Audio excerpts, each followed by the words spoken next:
This right here is the summary of the concept of barakah in Islam. Let me translate this for you. Wabarik, and oh Allah, put blessing, put huge, unbelievable, never-ending blessings. Li, for me, fima, in that which a'tayta, you have already given. That's the past tense.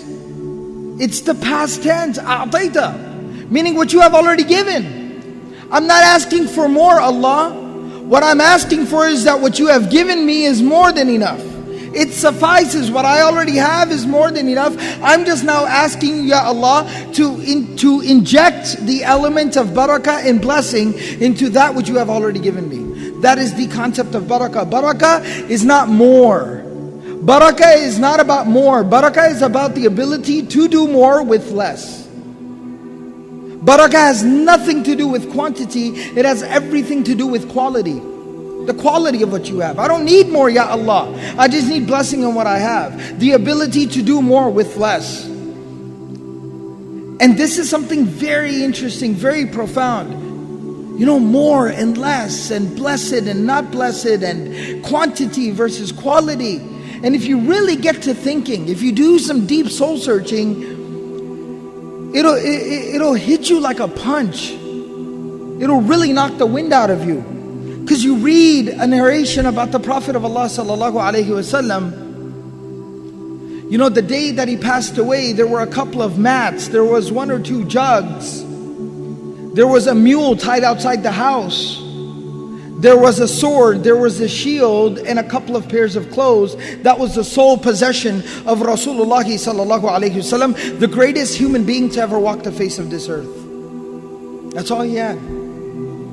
And he had 9 homes, which is another topic for another day. But just to put things into perspective, you got to chew on that for a second. Today we got 1 home, 5 people within the home, everybody's got a job, everybody's working, and we're still in debt. Something's wrong, something's missing. And this is where I want to get down to the core of the issue. I'm just going to lay it down. And I'm going to apologize before I lay it down that if I do offend anyone, or if I cross any lines, just please forgive me. Meet me in the bazaar, I'll buy you a hot dog. A halal hot dog, alright?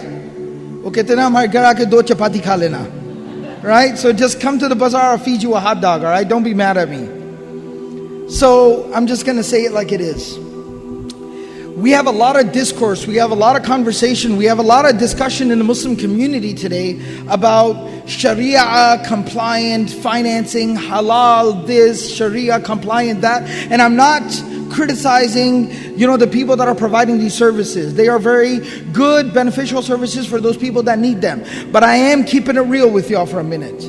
We are obsessed with the conversation about how can I take something that I don't need, I have no reason to have, there's no explanation for me having it, and find a way to somehow make me feel better about having it. We are obsessed with this conversation in the Muslim community. You want to know what Sharia compliance is? You want to know what halal is? You want to know what the Islamic financing, banking, financial, monetary system is? If you can't afford it, don't buy it.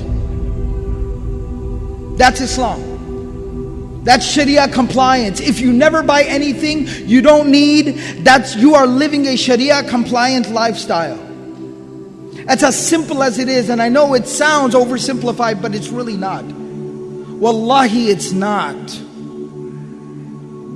We gotta understand this. Let me explain something to y'all. In some places, for some people, there is even some legitimacy to a conversation about needing to buy a home, even though I personally don't agree with it, but to each his own. Maybe I don't live in your shoes, I don't know your circumstances. I'll tell you, by the way, we talk about, but we have to have a home, we have to live somewhere, I have to raise my family. I lived my entire life in an apartment complex. I lived my entire life in an apartment, and I feel like I turned out okay. You understand? I'm trying to be real with y'all for a minute. You can drive a used beat up old car. I talked about the car I drove last year. I talked about it over here. First car I ever drove, the doors had different colors. And you know what I did when I graduated past that car, when I could actually afford to buy a nicer car? We had a simple rule: if we don't got cash in the home, we don't buy it.